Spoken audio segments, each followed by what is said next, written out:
The tears streaming down Maria's face weren't from the champagne accident or the humiliation burning in her cheeks, they were from the crushing weight of knowing that no matter how hard she scrubbed, swept, or served, she would always be invisible to people like them. But sometimes, the universe has a way of placing us exactly where we need to be, even when we feel we don't belong. Maria Gonzalez had been cleaning the Grand Metropolitan Hotel for 3 years, her calloused hands a testament to countless hours spent making everything perfect for guests who never looked her in the eye. Tonight was different, though. Tonight, the hotel was hosting the annual Children's Hospital Charity Gala, an event that drew the city's most powerful figures. The irony wasn't lost on her as she'd been saving every penny for her daughter Sophia's surgery, the same surgery this gala was raising money to provide for other children.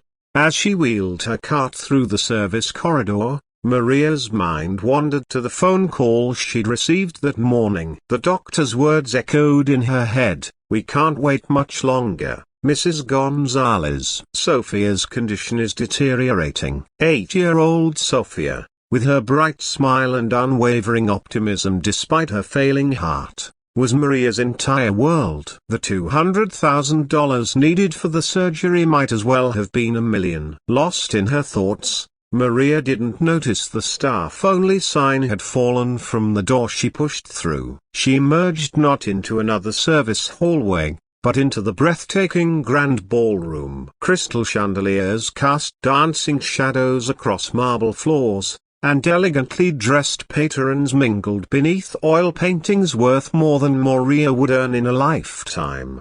Panic seized her throat. She'd be fired if caught here. But as she turned to flee, a server carrying champagne flutes collided with her cart. The crystal glasses shattered against the marble, the sound cutting through conversations like a gunshot. Every head turned toward the commotion, every pair of eyes landing on Maria in her simple uniform, standing frozen among the shards of glass and puddles of champagne.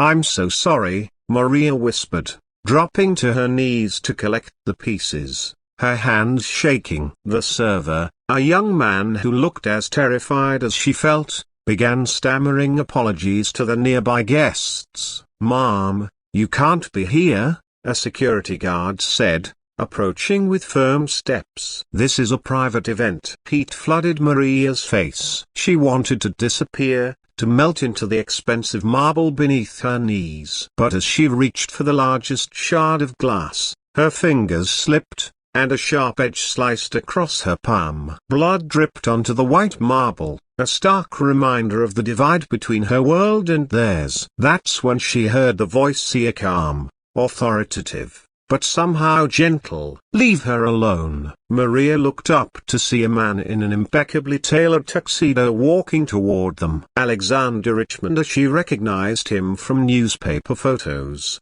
though he looked younger in person, perhaps in his early 40s. The Richmond name was synonymous with technology empires and philanthropy, but also with ruthless business practices. His net worth could fund 1,000 surgeries like Sophia's. "Mr. Richmond," the security guard straightened. "I saw what happened," Alexander said, kneeling beside Maria without regard for his expensive suit. "It was an accident." He pulled out a handkerchief and gently wrapped it around her bleeding hand. "Are you hurt?" Maria stared at him, speechless. His eyes, a surprising shade of green, held genuine concern, not the cold indifference she expected from someone of his stature. I need to clean this up," she stammered. "No," he said firmly, helping her to her feet. "That's not your job right now." He turned to the security guard. "Have housekeeping handle the cleanup, and make sure she gets medical attention for that cut." As Alexander guided her away from the mess,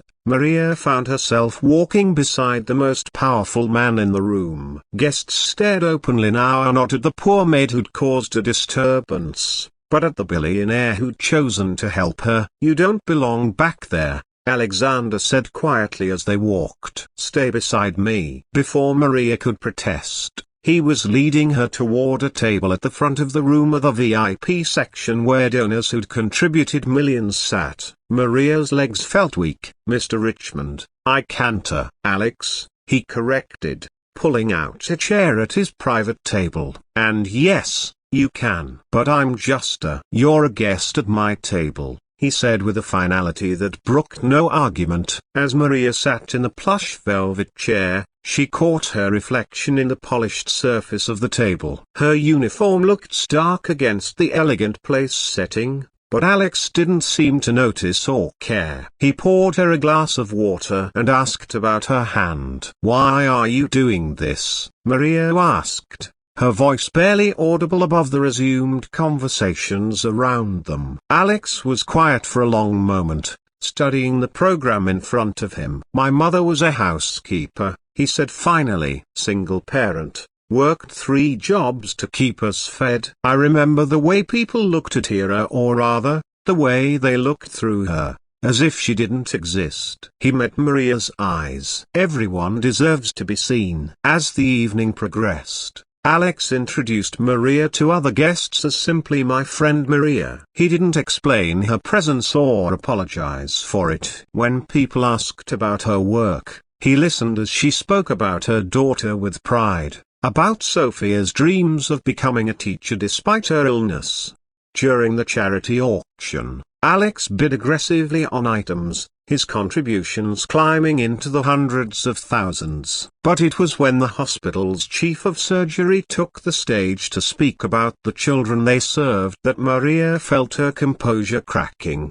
"Every child deserves a chance," Dr. Peterson said, "but too many families face impossible choices between financial ruin and their child's life."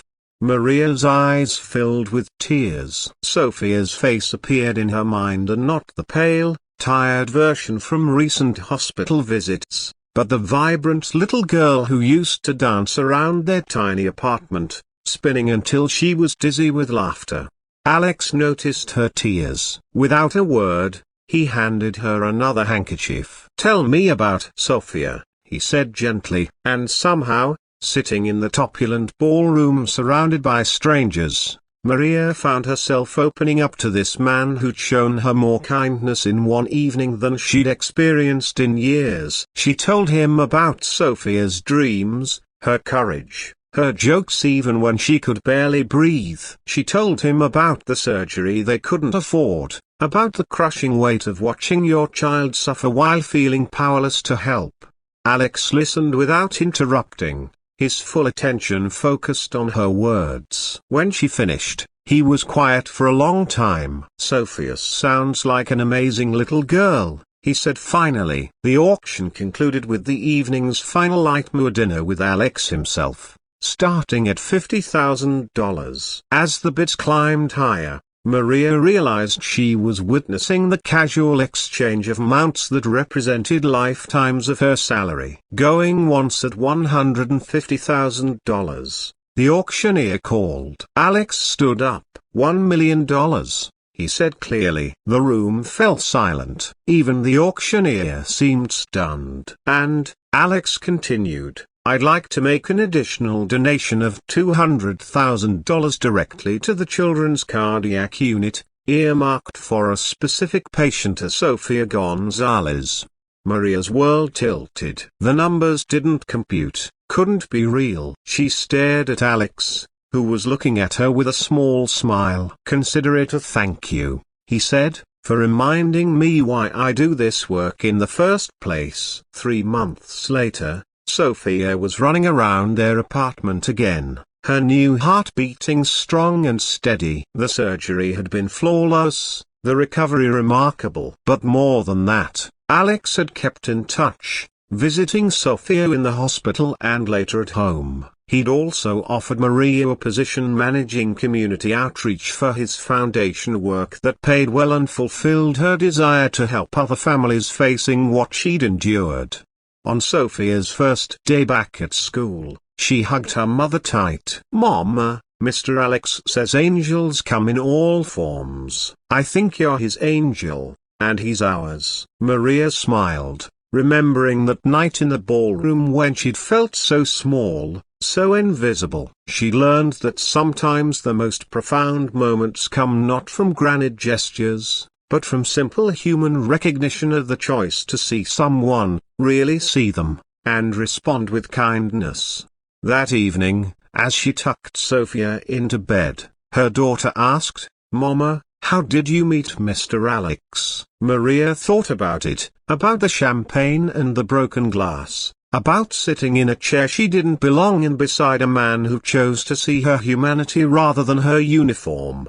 "I made a mistake, sweetheart," she said softly. "But sometimes our mistakes lead us exactly where we need to be." Outside their window, the city lights twinkled like stars, and for the first time in years, Maria fell asleep without worry weighing on her chest. Sometimes, the universe places angels in our path, and sometimes, we become angels for others. In her heart, she knew that both were true.